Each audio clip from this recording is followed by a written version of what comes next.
Traditionally, healthcare was designed to focus on pathologies, deficiencies, and diseases. By fixing the negatives, we attempt to improve health and well-being. This approach has improved the health of people to some extent. However, one can only go so far by putting disease at the center of what we do. According to the World Health Organization, health is not merely the absence of disease, but also a state of complete physical, social, mental well-being.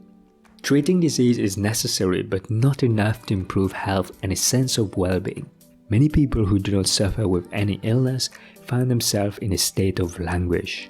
The good news is a branch of psychology called positive psychology studies well-being by focusing on the positive side that has largely been overlooked in healthcare. According to Positive Psychology Center, positive psychology is a scientific study of the strength that enable individuals and communities to thrive. The field is founded on the belief that people want to lead meaningful and fulfilling lives, to cultivate what is best within themselves, and to enhance their experiences of love, work, and play.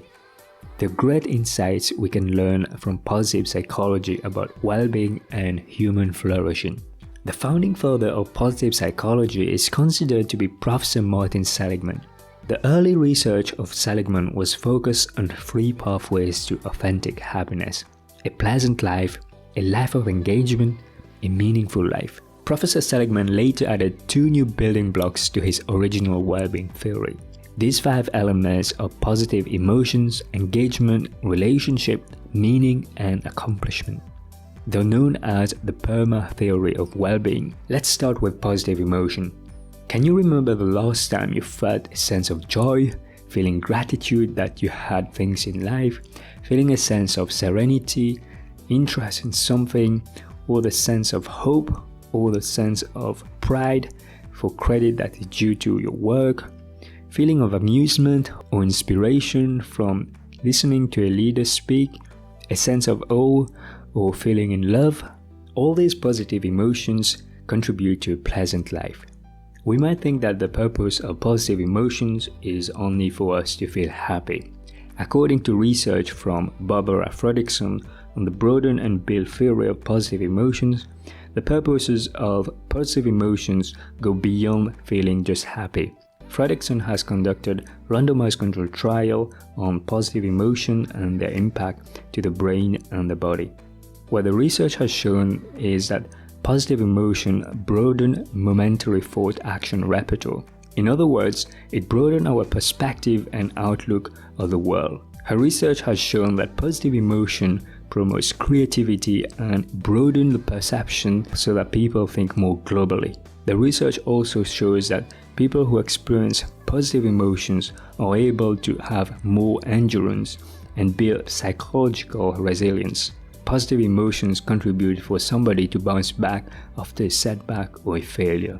Experiencing positive emotion broadens a person's thought array and action, build in personal resources and psychological resilience, thereby transforming the person and producing an upward spiral.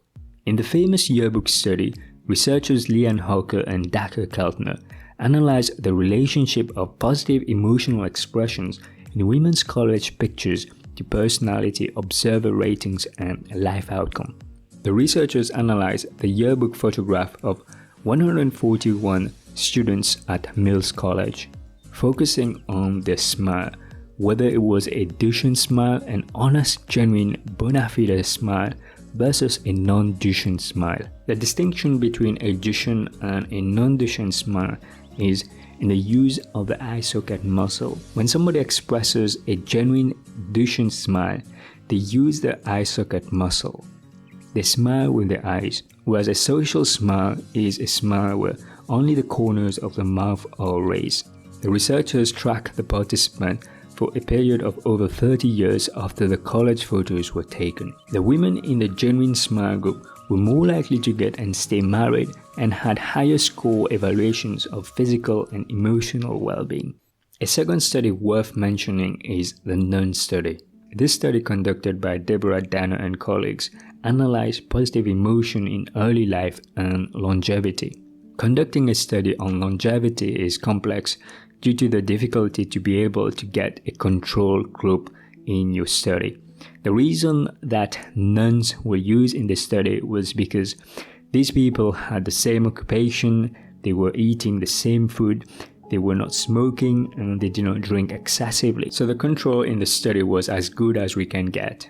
What the study involved was analyzing the autobiographies of 180 Catholic nuns who were about to enter a convent. The nuns were in their 20s when they wrote the essays, and there were 180 essays analyzed in the study. The researchers analyzed the autobiographies and categorized the emotions expressed into various categories from low positive emotion to high positive emotion. To give you an illustration of the essay, here's an example of one of the excerpts. Sister 1, categorized as low positive emotion. I was born on September 26, 1909, the eldest of 7 children, 5 girls and 2 boys. My candidate year was spent in the mother house teaching chemistry and 2nd year Latin at the Notre Dame Institute. With God's grace, I intend to do my best for our order, for the spread of religion, and for my personal sanctification. The second excerpt is from Sister 2, categorized as high positive emotion. God started my life off well by bestowing upon me a grace of inestimable value. The past year which I have spent as a candidate studying at Notre Dame College has been a very happy one. Now I look forward with eager joy to receiving the holy habit of Our Lady and to a life of union with love divine. The researchers analyzed the essays approximately 60 years later when they were first written. The nuns were between 75 and 94 years old. By the time 42% of them had died, the nuns who expressed more positive emotions live on average a decade longer than their less cheerful peers. By the average age of 80, 60% of the least happy nuns had died. The nun study has shown that expressing positive emotion early in life improves longevity. The second pillar of PERMA is engagement. Living a life of engagement is a pathway for well-being. Someone needs to use their skills, strength, and attention for challenging tasks to be able to engage in it. The person is completely absorbed in the task such that time stands still. This is a state of engagement also known as flow. Athletes call this to be in the zone. Can you remember the last time you felt like you were in the zone? What were you doing?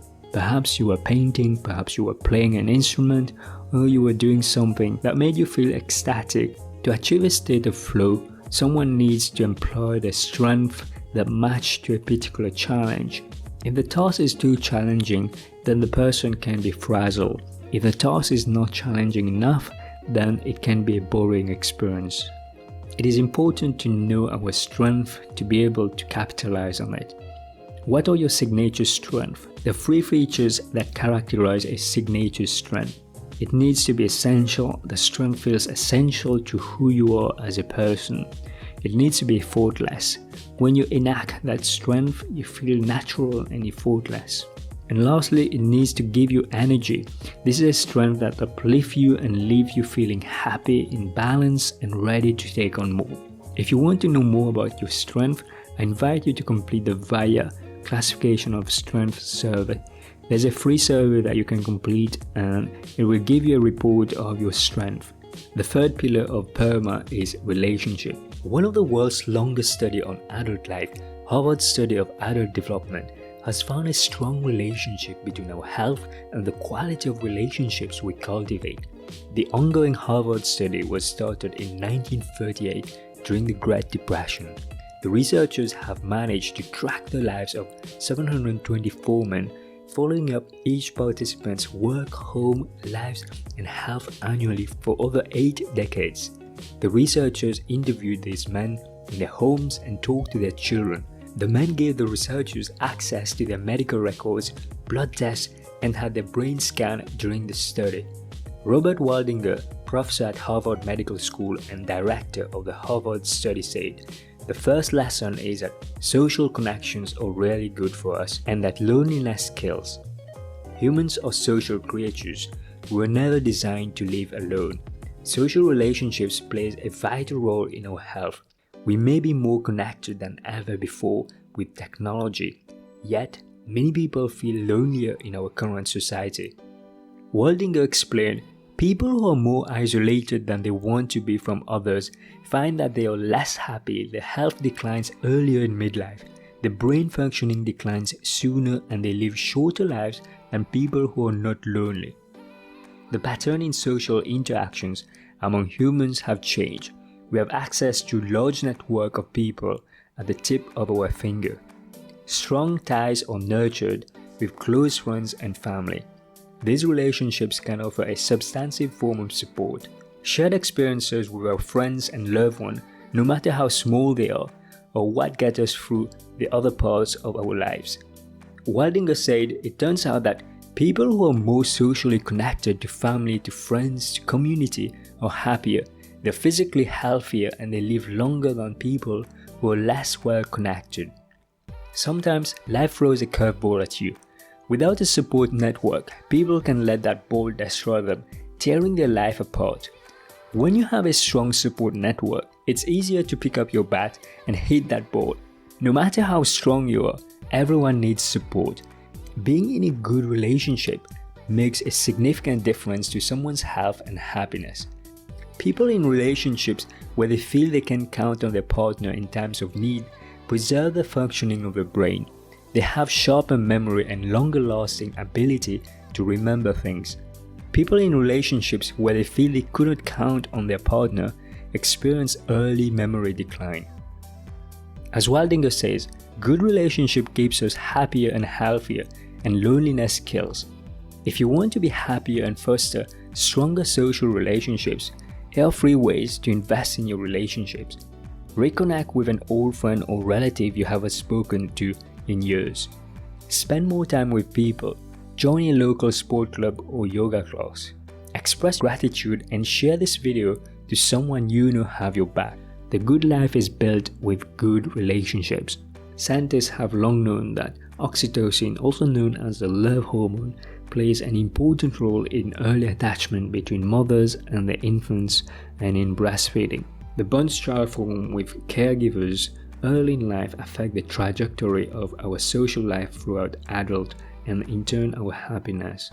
Research has found that institutionalization had a profound effect on the development of children and their ability to form secure attachment relationships. The lack of strong attachment relationships in early life affects a child's later development. The third pillar of PERMA is meaning.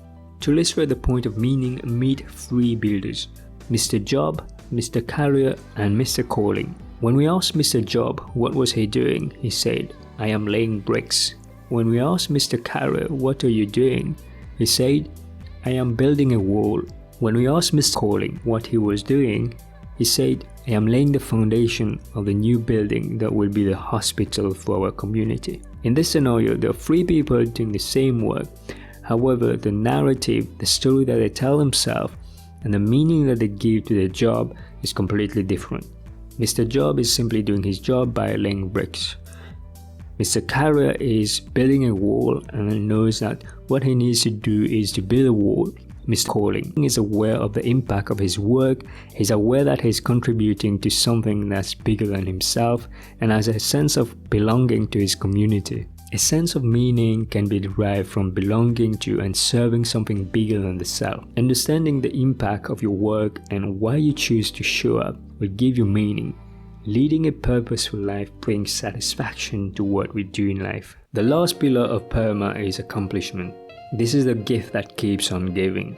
Accomplishment is about learning a new skill, mastering something, achieving a valuable goal that matters to you. As humans, we strive to better ourselves, and this boosts our well-being by progressing towards a goal and accomplishing something. The reason why accomplishment is a gift that keeps on giving is that accomplishment is something that brings well-being to us in 3 different ways. The first way is just anticipating that we're going to accomplish something, and this gives us a boost in our well-being. It also gives us another boost when we're doing it in the present. When you're learning a new skill, it improves your well-being. Once you have accomplished learning a new instrument, You can savor this post-accomplishment by invoking memories and replaying them, and this is a powerful way to well-being. Today you've learned the 5 pillars of well-being proposed by Professor Martin Seligman: positive emotion, engagement, relationship, meaning, and accomplishment. I hope you found this video useful. Smash the like button if you found this video valuable, and don't forget to subscribe for new video every Thursday. Take care everybody, bye bye.